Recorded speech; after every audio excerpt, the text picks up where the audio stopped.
भीड़ ने सुरक्षा बलों द्वारा इस्तेमाल किए जाने वाली 2 बसों में लगाई आग, कोई हताहत नहीं। मणिपुर में हिंसा रुकने का नाम नहीं ले रही है।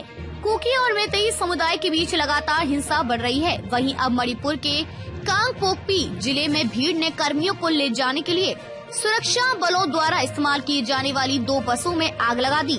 इस दौरान किसी के हताहत होने की सूचना नहीं मिली है। इसकी जानकारी अधिकारियों ने बुधवार को दी। ये घटना सपोर मीना में उस समय घटी जब बसें मंगलवार शाम दीमापुर से आ रही थी। अधिकारियों ने कहा कि युद्धरत समुदायों में से एक समुदाय के लोगों के एक समूह ने मणिपुर पंजीकरण संख्या वाली बसों को सपोर मीना में रोक दिया और जोर देकर कहा कि वे जांच करेंगे कि दूसरे समुदाय का कोई सदस्य उसमें था या नहीं। उनमें से कुछ ने बसों में आग लगा दी। लगभग 3 महीने पहले पूर्वोत्तर राज्य में जातीय हिंसा भड़क उठी थी। तब से अब तक 160 से अधिक लोग मारे गए हैं और सैकड़ों घायल हुए हैं। मैतेई समुदाय की अनुसूचित जनजाति ST दर्जे की मांग के विरोध में पहाड़ी जिलों में आदिवासी एकजुटता मार्च आयोजित किए जाने के बाद 3 मई को हिंसा भड़क उठी। मणिपुर की आबादी में मैतेई लोगों की संख्या लगभग 53% है और वे ज्यादातर इम्फाल घाटी में रहते हैं, जबकि आदिवासी जिनमें नागा और कुकी शामिल है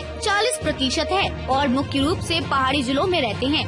सरकार चर्चा के लिए तैयार है। गृह मंत्री शाह मणिपुर को लेकर सत्ता पक्ष और विपक्ष के बीच भी घमासान मचा हुआ है। मणिपुर पर चर्चा को लेकर विपक्ष लगातार सत्ता पक्ष पर हावी होता हुआ दिखाई दे रहा है। वहीं लोकसभा में केंद्रीय गृह मंत्री अमित शाह ने कहा कि मैंने दोनों सदनों में विपक्ष के नेताओं को लिखा है कि सरकार मणिपुर पर चर्चा के लिए तैयार है और उनसे इस संवेदनशील मामले पर चर्चाओं के लिए अनुकूल माहौल बनाने का आग्रह किया है। नई सहकारी नीति लाएगी सरकार, अमित शाह। साथ ही लोकसभा में केंद्रीय गृह और सहकारिता मंत्री अमित शाह ने कहा कि हम इस साल विजयादशमी या दिवाली से पहले एक नई सहकारी नीति लाएंगे।